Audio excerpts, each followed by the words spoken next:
Okay, so Payday 3's next update is right around the corner, bringing the first piece of actual Year 2 content to the game, and from what we've been shown, the first World Bank Legacy Heist is looking like a faithful but updated iteration of one of the franchise's most recognizable heists. Cook-Off and Turbid Station didn't change too much when making their way over to Payday 3, however, I would expect much more to have been reworked this time round given the scale of the heist. We can already see a handful of changes from the cinematic shots included in the most recent dev update video, and of course I expect the objectives of the heist to play out slightly differently as well, more so when it comes to stealth, as that's the area of gameplay where Payday 3's made the biggest changes. I'm gonna be completely honest and say that I'm allowing myself to be very excited for this heist. Not just because what we've seen so far has looked good, we haven't been shown enough to pass proper judgment of course, but instead because I have a lot of faith in the team behind this heist. You see, the development of the first World Bank Legacy heist was outsourced to Lion Game Lion, who had previously worked on the Diamond District heist, which sits as one of my favourite heists in the game. The team over at Lion Game Lion is headed by Ilya Petrusic, who is not only the man behind Payday 2's Ilya the Sniper, but is also somebody who's been around Payday since the very beginning, and was actually part of the 8-person team who worked on the original First World Bank for Payday the Heist. Going back to LGL's previous work, Diamond District is one of, if not the most freeform heist in Payday 3 at the moment, and it seems like some serious thought has been put into the elements of First World Bank that have changed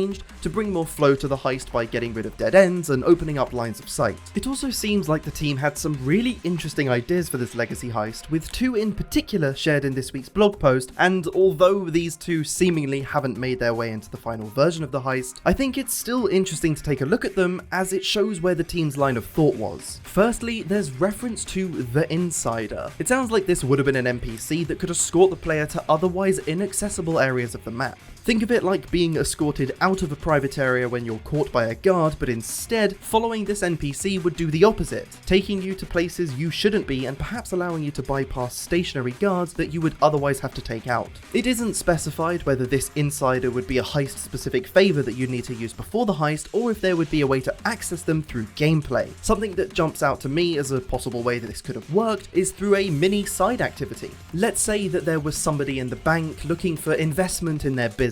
Perhaps they run a bobblehead company, and they were supposed to be meeting with the bank manager. If we managed to swipe their ID or take their product, then perhaps we could pose as them in order to be escorted by the bank manager to an otherwise private area. I think something like this would have been a really interesting maskless stealth objective, especially if this happened right towards the end of the heist. Say the main objective of the heist in stealth is to hack maybe 5 or 6 different terminals to get the vault to open, and then by the end of the heist, you can just waltz straight in there if you're maskless by following the bank manager. It's a way of the game rewarding you almost for having completed the difficult parts of the heist without masking up. Of course, if you have masked up, then you'll just have to sneak into the vault as you would normally. We don't know too much about this insider concept, and it's likely that it isn't even remotely close to what I've just suggested. I would just love to see things like this in future heists. If you're familiar with the Hitman World of Assassination series, then you likely know about the mission stories. Completely optional and ideally unguided sequences of events that the player can influence, leading to the completion of one of the main objectives. And this looks like something that Lion Game Lion were toying with, as the second shelved idea would have seemingly allowed the player to manipulate the bank into just handing over the cash. In this response, Ilya states that the original idea had the bank security actually carry the money to your vehicle if you managed to do the heist masked off. Now, I don't know about you, but this sounds fantastic to me. Imagine how the heist would play out from start to finish if the ending was the bank just bringing you the cash. Perhaps we would blackmail the bank manager into handing over what they've got, perhaps we would threaten them, or maybe even we would just manipulate them into thinking we were something like a regularly scheduled pickup team, kind of like the Union Depository heist from Grand Theft Auto 5. Look, while I believe it's a shame that these ideas won't make their way into the First World Bank heist, with Ilya citing that time restraints are the main reason for their absence, I don't know if I would have wanted them here anyway. I feel like these concepts are far more suited to new heists compared to a legacy heist, which already has an established set of objectives. Of course, I'm happy for those objectives to be changed, though I would argue that the heist should still resemble the heist it's based off.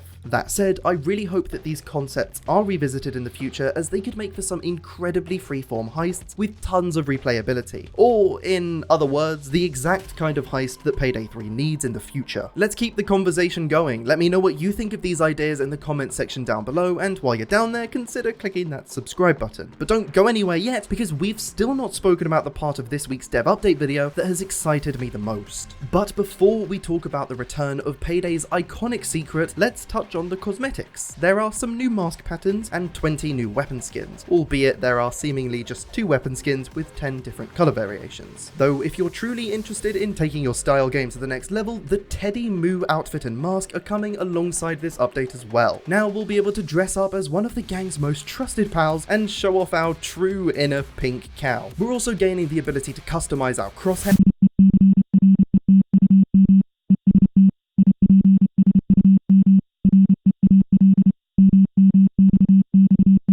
Okay, right, it's happening. Okay, it's happening. Oh my goodness, it's happening. Stay calm. You're calm? Are you calm? I'm calm. Stay calm. Stay calm. It's happening. I was not expecting this anytime soon. Secretum est ipsum real mmxxv, or rather, The Secret is Real 2025, is what I've been waiting for the last year to hear. It might surprise you to know that playing the game was never actually what I found the most fun about Payday 2. It was following the crazy narrative as it progressed through ARGs and a mixture of in and out of game puzzles that the community had to work together to solve. And while yes, I really do enjoy Payday 3, I wouldn't have made content about it for as long as I have if I didn't, the one thing that I was really waiting patiently and holding out hope for was The Secret, now confirmed to be beginning in 2025. My assumption is that this means Overdrill won't be in the map at launch, but if it's not ready, then I would much rather that it be delayed and implemented at a later date, rather than rushing it out of the door just because the rest of the heist is ready. Obviously, we have no other hints towards how complicated and in-depth Payday 3's secret could be, but starting off by deciphering Morse code from a trailer is a good start. Of course, that's not all though. During the portion of the video where the Morse code plays, we are treated to a glitch effect containing some rather interesting images. The first and arguably most interesting one is this. Now, I've heard a lot of people suggest that this is a potential redesign of Duke's mask, and while Duke's mask does appear a little later into these flashes, I don't actually think this first image is Duke. I really believe that this is a statue of somebody else and not Duke's mask. Even if this becomes the inspiration for Duke's mask, I don't think that's what we're being shown here. But if it's not Duke, then who is it? And while I'm not too sure, I think that the next image could be giving us a helpful hint. Just before I get into all of that, let me give a sort of disclaimer, if you will. One of the things that I enjoy most when games do crazy ARGs like this is diving into every single possible detail and seeing if there's something there. So if you think that I've gone too overboard with what I'm about to say, feel free to disagree with me. I'm by no means saying that I'm 100% right. I just love things like this, and I am aware that sometimes the people behind projects like this will see the occasional community video and say, hey, that's a pretty neat idea, let's run with it. And with that said, let's take a look at that next screen. As you can see, this screen is filled with mathematical equations and formulas, a lot of which originate from Greek philosophers and mathematicians such as Democritus, Pythagoras, and Archimedes. So while I can't pinpoint exactly who this figure is, my current line of thought is that it's a Greek philosopher or mathematician. And that's not just because the image is followed by these equations. If you look at the image of the statue itself and compare it to statues of some of these Greek philosophers and mathematicians, there is a striking resemblance. Now,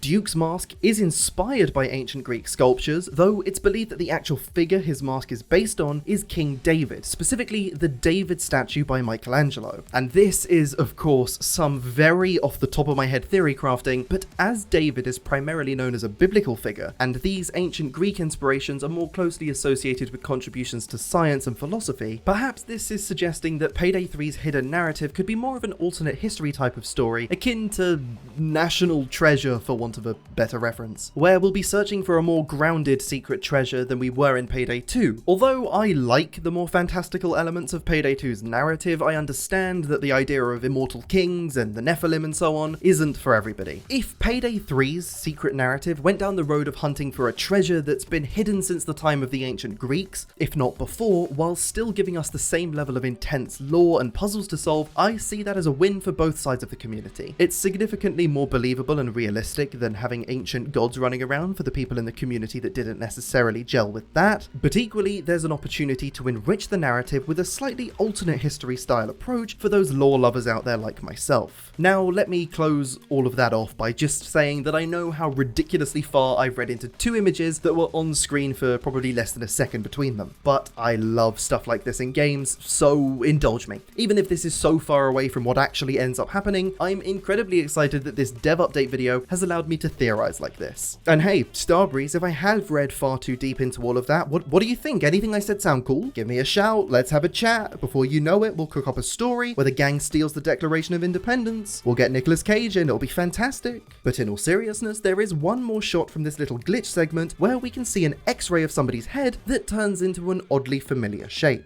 Again, I don't know if I'm reading too far into that by suggesting it resembles Jacket's mask, but at this point it might as well. And yes, you don't even have to ask, I have gone through and read as much of the green and purple text as I can, but in all honesty, I reckon this is just part of the glitch effect that was used while editing. So I doubt that there's anything of interest hidden in there, at least there was nothing that I could find. And that wraps it up. Dev Update 10 gives us a fantastic first look at the upcoming free Legacy Heist, as well as a taste of some of the cosmetics we can expect to be releasing alongside it in December. But most excitingly, this dev update video whets my appetite for the Payday 3 secret coming in 2025. Of course, Payday 3's future isn't exactly safe just yet. You can click the video on the left hand side of your screen to learn more about the game's identity crisis and the potential direction Payday 3's future might be heading in, or you can click the video on the right hand side of your screen to hear what I had to say about Starbreeze's Q3 report. Thank you very much for watching, and I will see you in the next video.